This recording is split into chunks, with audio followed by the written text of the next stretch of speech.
এবার শুধু সকাল হওয়া পর্যন্ত আমাদের অপেক্ষা করতে হবে, তারপর আমরা কাজ শুরু করব। তাহলে এখন কোথায় যাবেন? কোথাও না, আর আমরা কোথাও যাব না, এখানেই হবে আমাদের সাধনার জায়গা।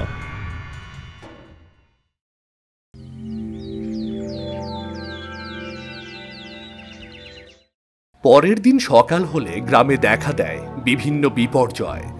কোথাও মানুষ রাস্তায় পড়ে অসুস্থ হয়ে পড়েছে, কোথাও পশু পাখি মরে যাচ্ছে, আবার কোথাও ছোট বাচ্চারা অসুস্থ হয়ে পড়ছে।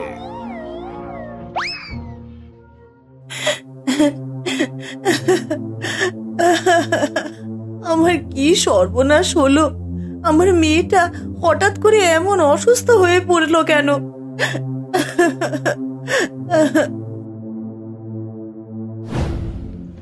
বিমলদা, ও বিমলদা, সর্বনাশ হয়ে গেছে। এসব কি বলছিস নরেন? আবার কিসের সর্বনাশ হলো? বিমলদা, রাতে কি হয়েছে, সকাল হতে না হতেই গ্রামের অনেকে অসুস্থ হয়ে পড়েছে, পশু পাখি মারা যাচ্ছে, কে জানে কোন অভিশাপ আমাদের গ্রামে নেমে এসেছে। এসব কি বলছেন কাকু? হ্যাঁ রে খুকি, গ্রামের অবস্থা দেখে আর কিছুই ভালো লাগছে না, কি করি কিছুই বুঝতে পারছি না। বাবা, চলো তো গিয়ে দেখে কি হয়েছে। হ্যাঁ হ্যাঁ চল। কোথায় যাবে? খেয়ে তো যাও। এরপরে এসে খাবো মা, চলো বাবা।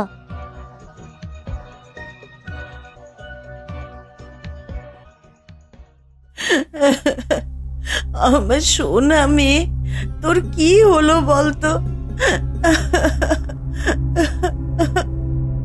এই গ্রামে কালো জাদুর ছায়া পড়েছে, যার কারণে গ্রামের সবাই অসুস্থ হয়ে পড়ছে, পশু পাখিগুলো মারা যাচ্ছে। এসব কি বলছেন? কালো জাদুর ছায়া? কে এই কালো জাদু করলো? কার ছায়া এই গ্রামে পড়েছে? বহুরূপী ডাইনি। এই গ্রামে এক বহুরূপী ডাইনি বাস করছে, তারই ছায়া এই গ্রামের সবার উপরে অভিশাপ হয়ে পড়েছে। কি? বহুরূপী ডাইনি? তাও আবার আমাদের গ্রামে? হ্যাঁ, বহুরূপী ডাইনি। তোমরা গ্রামের সবাই একত্রিত হও, আমি তোমাদের সামনে ওই বহুরূপীর মুখোশ খুলে দেব, আর তোমরা যদি ওই বহুরূপীকে এই গ্রাম থেকে তাড়িয়ে দিতে পারো, তাহলে গ্রামের সবাই আবার সুস্থ হয়ে উঠবে। চয়ন, বলুন গুরুজি। তুমি সারা গ্রামের মানুষকে একত্রিত করো, সবাইকে বলো তারা সুস্থ হতে চাইলে সবাই মিলে যেন আমার কাছে আসে। হ্যাঁ গুরুজি।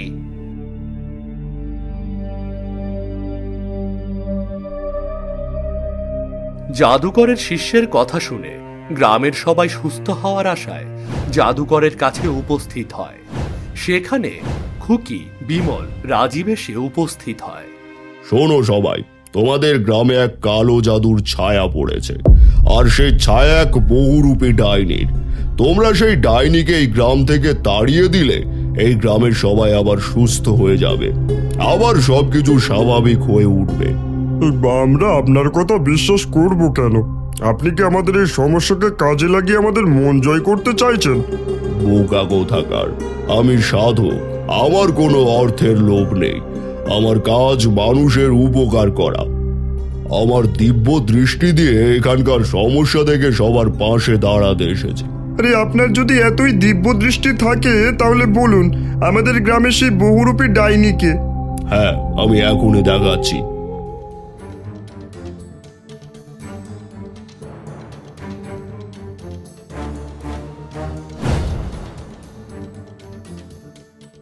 ওই তো, ওই মেয়েটাই বহুরূপী ডাইনি। খবরদার, আমার মেয়েকে নিয়ে এমন কথা আর একবার বললে ভালো হবে না, আমি বলে দিচ্ছি। হ্যাঁ, তোর মেয়ে?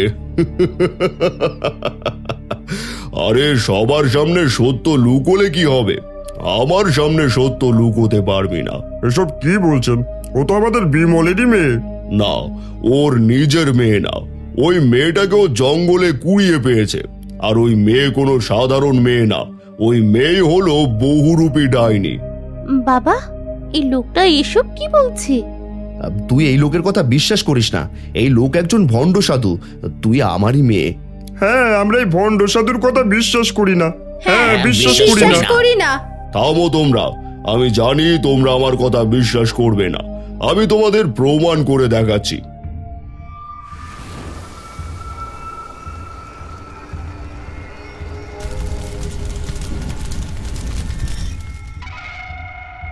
দেখেছো দেখেছো সবাই, এ যদি সাধারণ মানুষ হতো তাহলে আগুনে পুড়ে ছাই হয়ে যেত। এ কোনো সাধারণ মানুষ নয়। না, এ বহুরূপী না, এ আমার মেয়ে, আমার খুকি। বাবা, এই জাদুকর মোটেও ভালো মানুষ না। এই গ্রামের সবার ক্ষতি করতে এসেছে সে। শোনো সবাই, তোমরা যদি এই বহুরূপী ডাইনিকে এই গ্রাম ছাড়া করতে পারো তবেই সবাই সুস্থ হয়ে যাবে, নয়তো এই বহুরূপী যত বড় হবে এর নিঃশ্বাস তত বিষাক্ত হবে। ধীরে ধীরে এই গ্রামের সবাই মারা যাবে। হ্যাঁ, শোনো বিমল, তোমার মেয়েকে কোনো সাধারণ মানুষ বলে মনে হচ্ছে না। তোমরা তাড়াতাড়ি তোমার মেয়েকে নিয়ে এই গ্রাম ছেড়ে চলে যাও।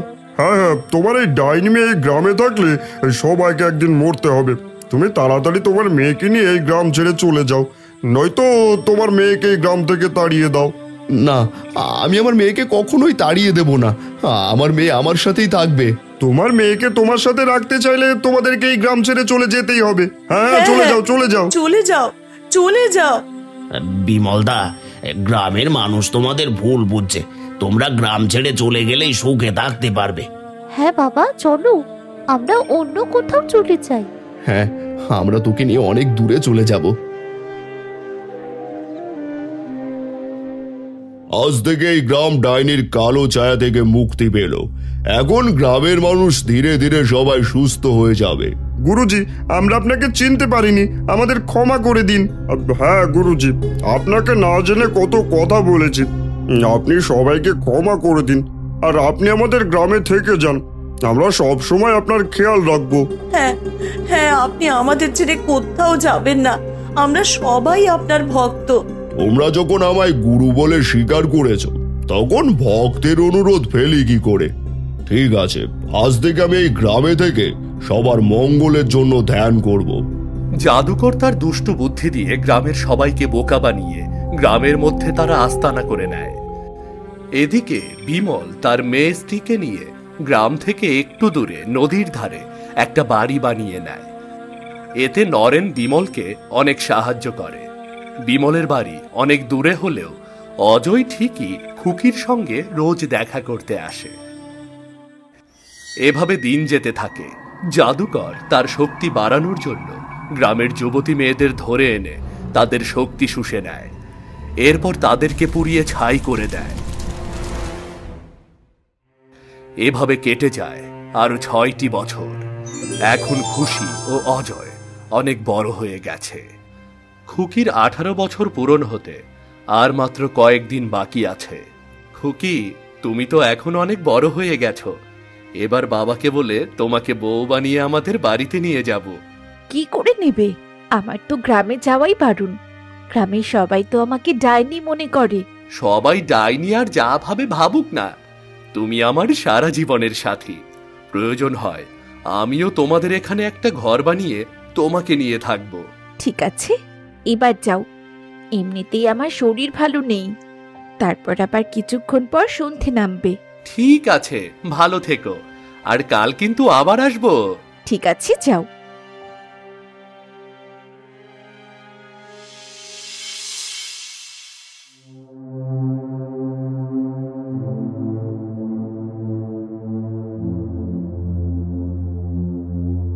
কোথায় গিয়েছিলি খুকি?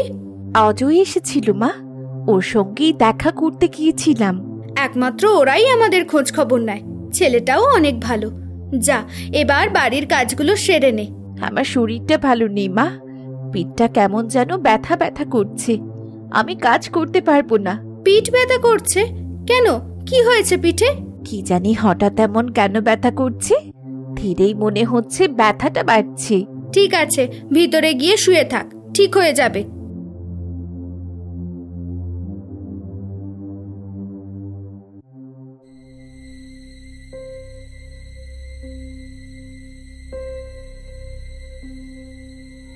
রাত হলে খুকির পিঠের ব্যথা আরো বেড়ে যায়। খুকি ব্যথায় চিৎকার করতে থাকে। আহ, আমি আর পারছি না। মনে হচ্ছে আমার পিঠ দিয়ে কিছু গজাচ্ছে। এসব কি বলছিস মা? এখন কি করি? মেয়েটার কষ্ট যে আর সহ্য হচ্ছে না।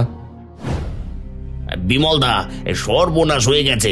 ওই জাদুকর অজয়কে অজ্ঞান করে তুলে নিয়ে গেছে। এইসব কি বলছিস? ওই জাদুকর অজয়কে তুলে নিয়ে যাবে কেন? এতদিন জাদুকর ভালো মানুষ সেজে মানুষের মুখোশ পড়েছিল। গ্রামে যত যুবক যুবতী ছেলে মেয়ে উধাও হয়েছে সব ওই জাদুকর করেছে। এখন অজয়কে তুলে নিয়ে গেছে। কিন্তু এসব তুই জানলি কি করে? তাছাড়া গ্রামের মানুষ কি এই ব্যাপারে কিছুই জানে না? গ্রামের মানুষ সবাই ওই জাদুকরের জাদুতে মোহিত হয়ে আছে, কিন্তু আমার উপর জাদুকরের কোনো জাদুর প্রভাব ফেলেনি কেন এটা আমি বুঝতে পারছি না। ওই জাদুকর অজয়কে তুলে নিয়ে গেছে তা আমি সব দেখেছি, কিন্তু ভয় পেয়ে সামনে যেতে পারিনি। এখন অজয়কে বাঁচাতে হলে তোদের সবার সাহায্য দরকার, তা না হলে ওই জাদুকর অজয়কে মেরে ফেলবে। না না, এ হতে পারে না। আমি আমি যাব সেখানে। আমি অজয়কে সেই জাদুকরের হাত থেকে বাঁচাবো। তুই গিয়ে কি করে অজয়কে বাঁচাবি? এমনিতেই তুই অসুস্থ। তাছাড়া ওই জাদুকরের কাছে একজন সাধারণ মেয়ে কিছুই না। না, ও কোনো সাধারণ মেয়ে না। আমি ওর মধ্যে অনেক অলৌকিক শক্তি দেখেছি যা আজ পর্যন্ত কেউ জানে না। এসব কি বলছো? আমার মেয়ের মধ্যে আবার কি অলৌকিক শক্তি রয়েছে? হ্যাঁ মা, আমার মধ্যে অনেক অলৌকিক শক্তি রয়েছে, কিন্তু এইসব শক্তি কোথা থেকে এসেছে তা আমি জানি না। তবে আমি এই শক্তি দিয়ে জাদুকরের হাত থেকে অজয়কে রক্ষা করব। চলুন নরেন কাকা। আমিও যাব তোমাদের সাথে। আমি আমার মেয়ের কোনো ক্ষতি হতে দেব না। ঠিক আছে, চল।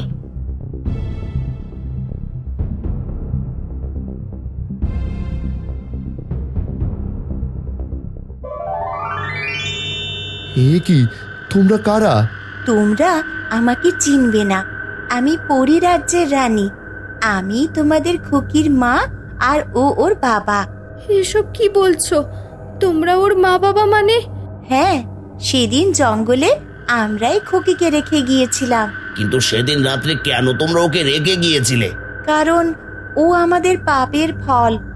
আমরা বিয়ের আগেই ওকে জন্ম দিয়েছিলাম, যা আমাদের সমাজ কখনোই মেনে নিত না। তাই ওকে তোমাদের সামনে রেখে গিয়েছিলাম।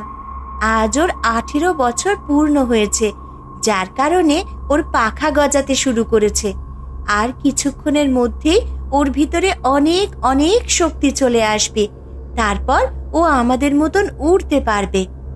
চল মা, তুই আমাদের সাথে চল, তোর যাওয়ার সময় হয়েছে। না, আমি তোমাদের সাথে যেতে চাই না। তুমি না বললে আমি তোমাদের পাপের ফল? তাহলে এই পাপের ফলকে আবার কি করে তোমাদের সমাজে রাখবে? তাছাড়া আমি কখনোই তোমাদের সঙ্গে যাব না, কারণ আমার মা বাবা আমাকে সুখে রাখার জন্যে নিজেদের ঘরবাড়ি ত্যাগ করে একাকী জীবন যাপন করছে। তোমরা এখান থেকে চলে যাও। আমি আমার আপনজনকে বাঁচাতে যাচ্ছি। ঠিক আছে, তুমি সেখানে যাও আর তোমার আপনজনকে বাঁচাও। কিন্তু মনে রেখো, তোমার শরীরে পূর্ণ শক্তি না আসলে ওই জাদুকরকে তুমি কখনোই হারাতে পারবে না। চল মা, চল, তা না হলে দেরি হয়ে যাবে। জাদুকর অজয়কে মেরে ফেলবে।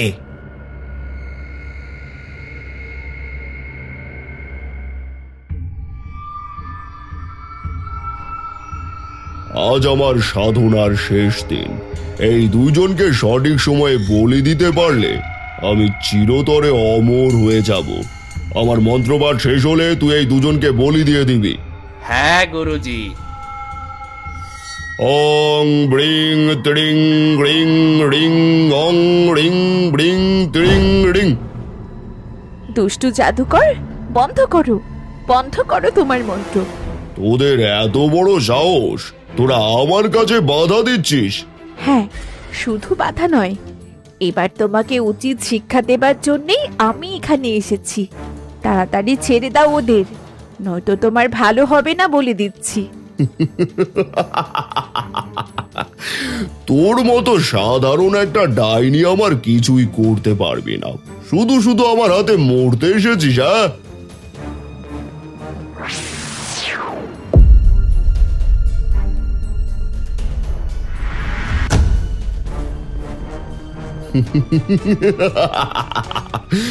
এবার তোদের সামনে এদের বলির কাজ সম্পন্ন করা হবে।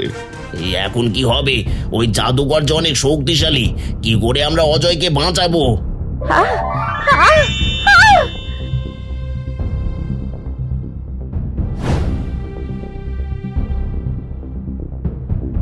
দুষ্টু জাদুকর, এইবার আমার পূর্ণ শক্তি ফিরে এসেছে। এখন মরার জন্যে প্রস্তুত হ। না না, এ হতে পারে না।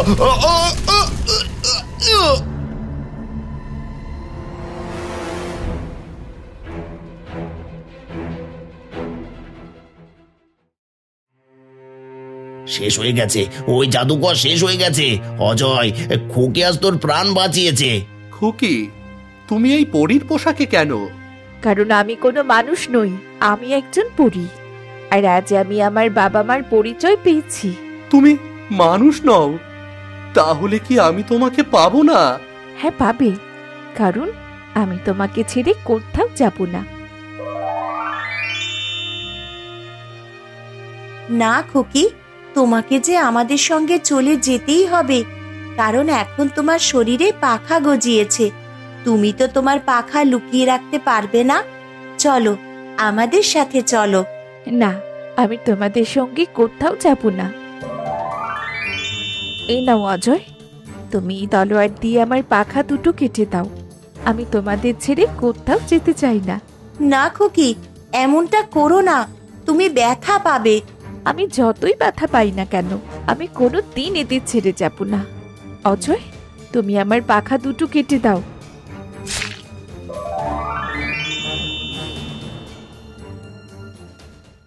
আমরা বুঝতে পেরেছি তুমি কখনো আমাদের সঙ্গে যাবে না। ঠিক আছে, তুমি যেখানে থাকো ভালো থেকো। আমরা চললাম। চল মা, চল, বাড়িতে তোর জন্য তোর মা অপেক্ষা করছে। শোনো বিমল দা, তোমার মেয়ে কিন্তু আর বেশি দিন তোমার বাড়িতে থাকবে না। আমার বৌমাকে দেখে রেখো। হ্যাঁ হ্যাঁ, সে কি আর বলতে হয়, আমরা যে বিয়াই হয়ে যাব রে। না, আমি কারো বাড়িতে যাব না। আমি সবাইকে নিয়ে একসঙ্গে থাকতে চাই অজয়। বেশ, তাহলে কাল থেকে আমরা সবাই তোমাদের বাড়িতে চলে আসব। এবার খুশি তো?